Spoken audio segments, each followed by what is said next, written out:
Hey everybody, Jimmy Hamilton here with Vortex Edge, and I am with Pete Schreier, who is one of the instructors here at our facility and one of the guys you might meet if you come and take a class with us. And Pete, we're going to talk today, carrying on with our pistol fundamentals and some great training with the pistol. We're going to talk about one thing that I know I have done personally. I've taken a couple of classes with you guys now, and it's one of those things that kind of hurts the pride a little bit to hear that you do when you find out that you're doing it. But a lot of people do it, and it is the flinch. I am almost flinching actually saying it. So explain what that is, why it's a problem, and why so many people actually have it. So pretty much every single pistol shooter I've ever seen that's come down to our training facility here does this, okay? And I don't really like the word flinch. I like pre-ignition push. Flinch kind of implies that you're fearing the gun, and it really has nothing to do with fear at all. Right. Okay? Basically what I tell students, to be successful with a pistol, you need to line up the sights, you need to put the sights on the target, and you need to press the trigger without moving the orientation of the gun. Sounds pretty simple in concept, right? What happens though when the gun starts shooting, people start anticipating what's going to happen. They anticipate that loud bang, and they anticipate the recoil, and they start pushing into the gun. They start moving the orientation of that pistol as the gun is going off. And downrange, typically with a right-handed shooter, that looks like a low and left group. Most people want to go, oh, I need to change my sights, I need to adjust something with the pistol. The fastest way to overcome this is to realize that you are the one doing it, okay? Mm-hmm. And we have a drill for doing this. It's called the ball and dummy drill. Yeah, absolutely. I think we're going to do that. And I do like the point that you mentioned, right? Like, it's not that you're afraid of it. You're doing the right thing, I think you've said, because you do need to control that pistol's recoil when it actually goes off. It's just that you're getting antsy, you're getting excited, and you do it at the wrong time. Right. You do it as you're pulling the trigger, okay? Most of the time it shows up as a low left. Sometimes it can be high right. It depends. It doesn't really matter. The fastest way to fix the problem, though, is for you to realize you're doing it, and that's why this drill's so great. Sweet. So I'm actually going to be doing a little shooting. Pete's going to just go into his full-on instructor mode, and it's been a while since I've shot a pistol, Pete. We've been shooting a lot of rifle lately. We just got off hunting season, so that's what I've been focused on. So I think you might see a little bit of rust form here, but the cameras don't lie. Let's transition to that. We got a target set up here for us right now. All right, so the ball and dummy drill. In this case, I will be the dummy, right? No, that's not exactly how it works. But you said you wanted to shoot just a quick 5-round group to establish kind of a baseline here? Yeah, we're going to shoot a 5-round group here. I just want to see where you're at, okay? Right. So go ahead, good. Keep the muzzle down range. Go ahead and load the handgun. Take your time, all right? And go ahead and shoot 5 rounds.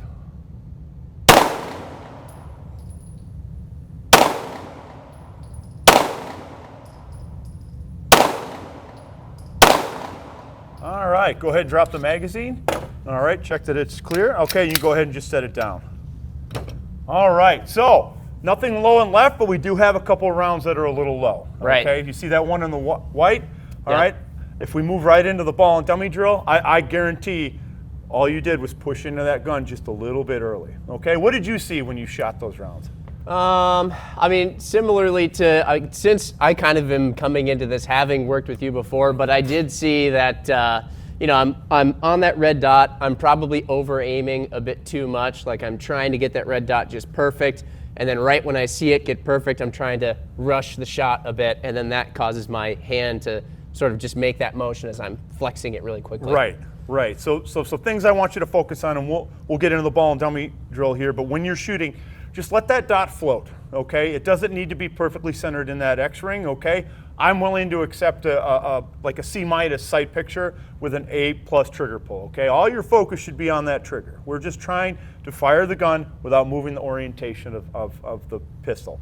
I also need you to just kind of let the gun go off. I need you to just let the gun recoil, okay? Don't try to fight recoil right now. So we're gonna continue on here, okay? Now we got some dummy rounds in the mix. Yep. Huh? Yep, I have a magazine here with some dummy rounds and some live rounds. You're not going to know which is which. So if you just want to go ahead and hand me the handgun, I'm going to load it for you, okay? All right. The key to this is the shooter doesn't know if the firearm is loaded or not, okay? And it's going to kind of give you a glimpse of what you're doing at the exact moment that you pull the trigger, okay? The key to fighting a pre-ignition push is just being aware that you're doing it. Once you start realizing it, you get that awareness, oh, okay, it's a lot easier to fix, okay? A lot of times people have no idea they're doing this. They're not shooting at targets that are small enough. They shoot at big, giant targets, and they have no idea that they're doing this. Right. Okay? So I'm going to hand you the handgun, and I want you to just do the same thing as you did before. Okay? Just let that dot float out there. Take your time on the trigger. All right, that was pretty good. That was pretty good. We didn't see any movement. Did you see any movement? You know, I did see just a bit. Just a bit. Just a tiny bit, right. And once again, that's that awareness we're talking about. People talk about feeling a flinch. Okay, I don't like to talk about feeling when it comes to shooting, all right? Seeing is so important, okay? And if you watch what that red dot does, at the moment you pull the trigger, you should be able to see a little bit. All right, I'll look away. All right.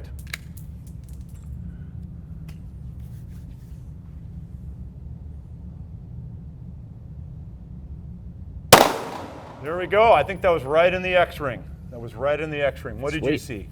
Well, I'm trying to focus on seeing. Yep. And I did see, I think just in relaxing a little bit and knowing that I'm just going to let the gun go off, I actually saw the dot moving less, and it really did stay kind of more around that center point. I didn't see it droop down low. All right. So this time, you know, I want you to be target focused, okay?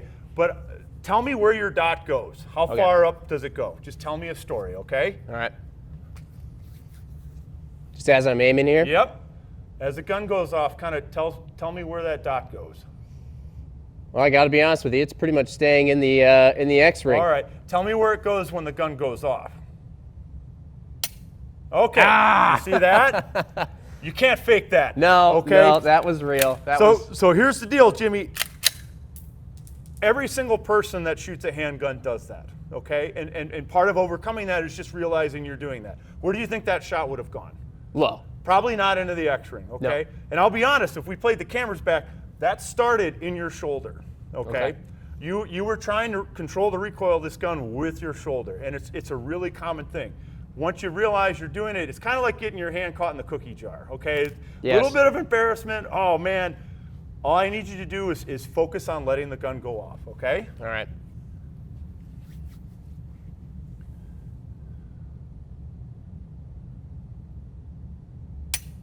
All right. Ooh, a little bit there again. Little bit. It was little bit there. I think it was less. Little bit. Just let that gun do its thing. Let the gun go off. There we go. That was just right of the X-ring. Just right of the X-ring. Okay, what did you see? I saw, I feel like it didn't move as much. Okay. I saw the dot pretty much stay right there in the center. I feel like, is that my impact there? Is it touching the edge of the X-ring? Yeah, I think we have 2 in the X-ring there, just on the right of the X-ring. All right. Okay, and that's about 1.5 inches X-ring at 10 yards, which is pretty solid. All right. Okay, you're doing pretty good here. All right. It's these cameras, Pete. Just let that gun go off. Nice. That was better. That was perfect. Okay, that was perfect. That would have been right in the X-ring.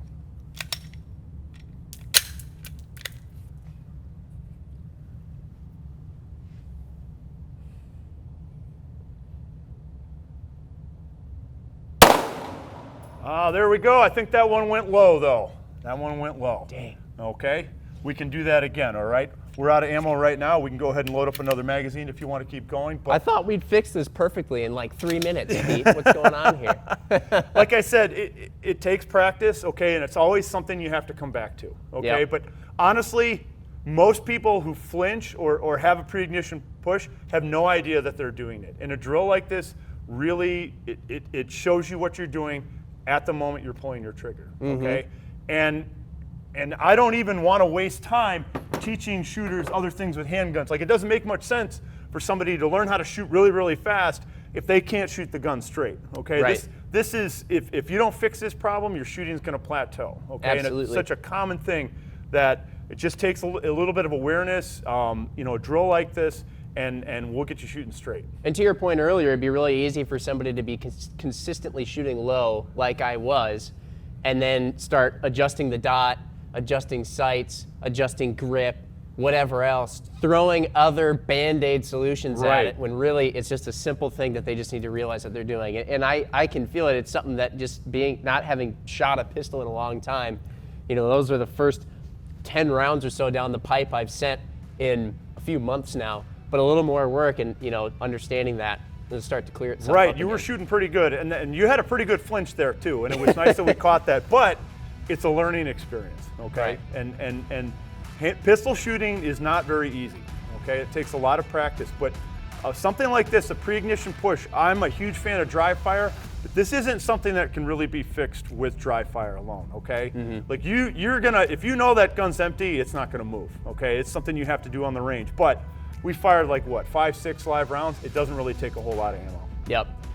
So there you have it, folks. The pre-ignition push, also known as the flinch, but the pre-ignition push is a little bit nicer to tell your buddies that you have. The other thing is too, you know, it's nice going to the range when you've got a buddy to do like Pete was doing for me, but I've also seen sometimes you guys, if you're by yourself, you've explained, if you just even get your hand and you just have a mixture of live and dummy rounds in, obviously making sure everything's always put in the safe direction, whatnot, but kind of mix that up and just load up the magazine without looking at it and then load your own pistol, you can still kind of emulate that surprise factor, right? Absolutely. So Absolutely.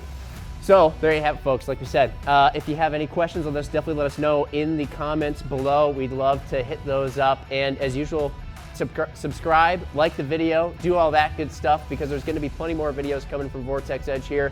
More stuff on the pistol and other platforms as well. We'd love to see you out here to take a class sometime too. But otherwise, in the meantime, we'll see you on the next video.